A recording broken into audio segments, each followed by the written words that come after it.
Today we're looking at the full White Dwarf rules for the Exorcists chapter, so grab your stake and crossbow, we're going to banish some demons.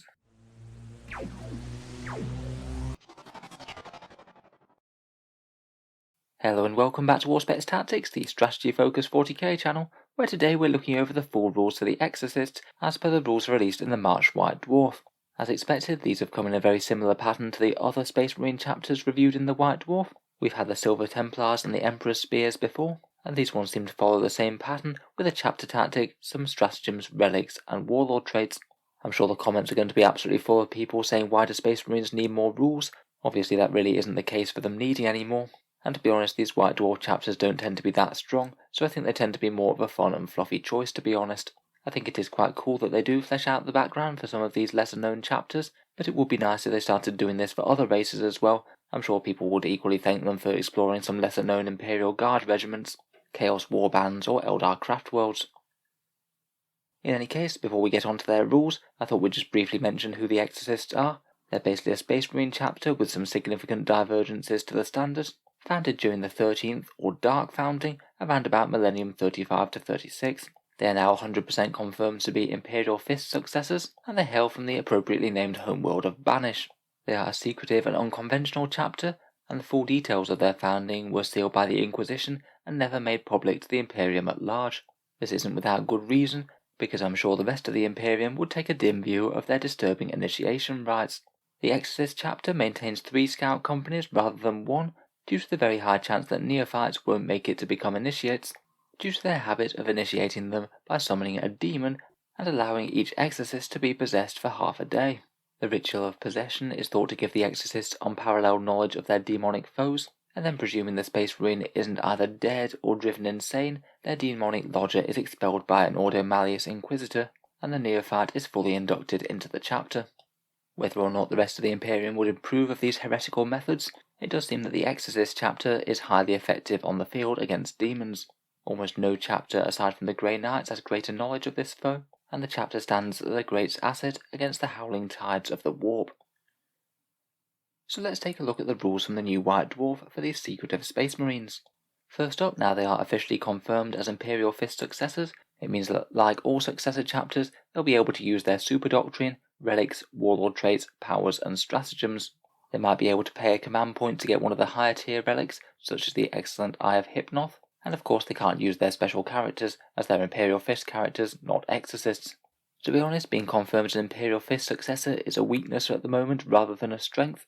I'm afraid just rules-wise the Imperial Fists just aren't doing quite as well as their battle brothers. Most of the strength of their chapter comes from some excellent chapter tactics, which of course the Exorcists don't get. Their super doctrine and psychic powers are kind of underwhelming. The relics and warlord traits largely aren't too standout, though the Eye of Hypnoth is quite good I think. Though a few of their stratagems do remain quite usable, such as being able to get some very silly high saves when in cover, or making use of tank hunters or bolter drill to soup up some of their ranged fire. The Exorcist chapter tactic is called By My Will I Deny Thee, and it is just a combination of 2 of the successor chapter traits in Codex Space Marines. They gain advantage of Stalwart, which is wound rolls of 1 or 2 always failing, which to be honest has always been a fairly bad chapter tactic. It just only applies in some really niche circumstances. Of course wound rolls of 1 always fail anyway, so that's no advantage. And then wound rolls of 2 failing will only matter if you have toughness 4 Space Marines targeted with strength 8 or better weapons. For the vast majority of your units and the vast majority of enemy firepower, it will have no effect. They also get a 5+ fail no pain against mortal wounds, similar to the Black Templars. I'd say that this one is perhaps a little bit more use, but very matchup specific. If you are fighting an enemy that spams mortal wounds, say Thousand Sons or Grey Knights, this will be absolutely great, but against the vast majority of armies, much less so.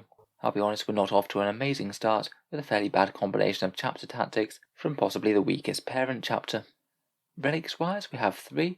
Cessation is a relic bolt pistol that gets 1 shot at 18 inches, strength 5, AP -3 and flat damage 3, and you can also reroll hits and wounds with it. I think it's one of those ranged upgrades that probably will pay for itself if you do get multiple turns of fire with it, but you're usually better on tooling up your characters for close combat rather than range. If you give them a close combat relic, they're getting a whole ton of attacks with that rather than just 1. The XR plate I'd say is perhaps the most interesting one. This one will give you a 2+ armor save, and it also helps reduce enemy invul saves. It means that an invul save when the bearer attacks against it, a 1 to 4 will always fail. and if you do happen to be fighting Chaos Demons, then a 1 to 5 will always fail instead. I quite like this as it's both a durability buff and also can really help you out when you're fighting the biggest and nastiest threats.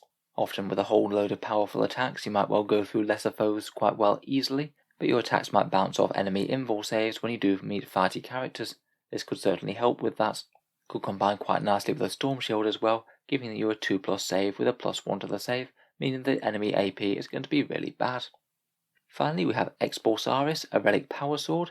That's strength +2, AP -4 and flat 2 damage. You get mortal wounds on wound rolls of 6 or on a 4+ against demons. Again, this is one that I would describe as okay but not standout. Maybe good if you don't already have something like a relic power sword, meaning that you could armor space marine captain out very cheaply and get the chance for mortal wounds as well as good AP. Obviously, like quite a lot of this chapter, it's a lot better against demons than anything else. Moving on, we come to the Warlord traits. There are 3. We have Enochian Guard, which allows you to take 1 roll per game, whether it's a hit, wound or saving throw, and that automatically becomes a 6. Probably your best bet is to make that an armor save. It could genuinely make a difference the first time your character is shot at or targeted. On top of that, once per game you get a free Epic Deed Stratagem. Perhaps the most useful one is only in death does duty end, so it means that you could fight for free when you get killed in melee. Next we have Know Thy Enemy, which is an aura of +1 to hit against one chosen unit for any of the core and character units nearby. I guess could be kind of helpful if your opponent has a big Death Star unit, if you make everything nearby just that little bit more efficient against them. Hopefully at least your first target should go down a bit easier. And finally we have Erudite in the Verses, which gives you an extra Deny the Witch and an interesting mortal wound attack where instead of shooting you roll a dice. On a 3+, one enemy unit within 12 inches takes D3 mortal wounds. To be honest, that one does sound quite fun. Perhaps not the most competitive ever, but it could give you a bit of an edge over psychic powers in certain matchups, and blasting out a fair few more mortal wounds over the course of the game is pretty decent too. To be honest, all of these seem like fairly reasonable picks, though I'm not sure how well they'd compete against things like Imperium's Sword for some guaranteed extra melee damage. These might be ones to take second as part of a stratagem, as opposed to the first one that you'd pick out of Codex Space Marines. Finally, we have 3 stratagems as well. First, for 2 CP, we have Cast Out Thy Blackened Soul, which is a specific anti-demon one, and it allows you to reroll wound rolls against a Chaos Demon unit within 12 inches. It can be at ranged or in melee, so it pretty much does guarantee that you do get a decent amount more damage against them. I think you would really have to use it on quite a big unit to really make it worth it though. 2 CP does cost quite a lot, so even against demons I don't think it's going to be an auto pick. The next one is Orison Cult, that's 1 CP or 2 CP. This one's a pre-game one, and you have to select a combat doctrine for a core or character unit.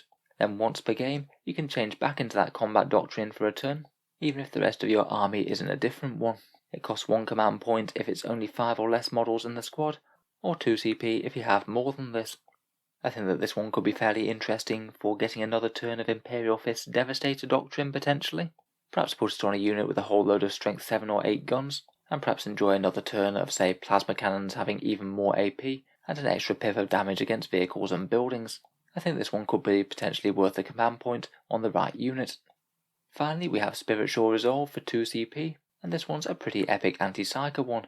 Basically when your Exorcist unit gets targeted by a psychic power, you have the option to spend 2 CP and just make that power go away. No need to roll to deny or roll a 4+ like other similar stratagems.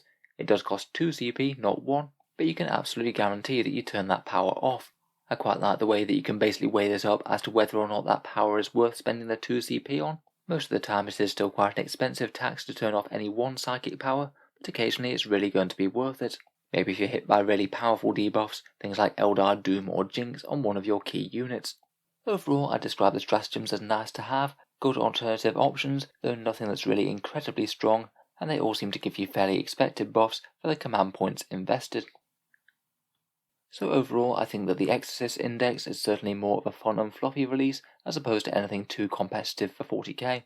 To be honest, I'm absolutely sure that was the aim of it. I think with these White Dwarf indexes, they just want to give some nice flavour rules and not necessarily create the nastiest, most meta-breaking combo.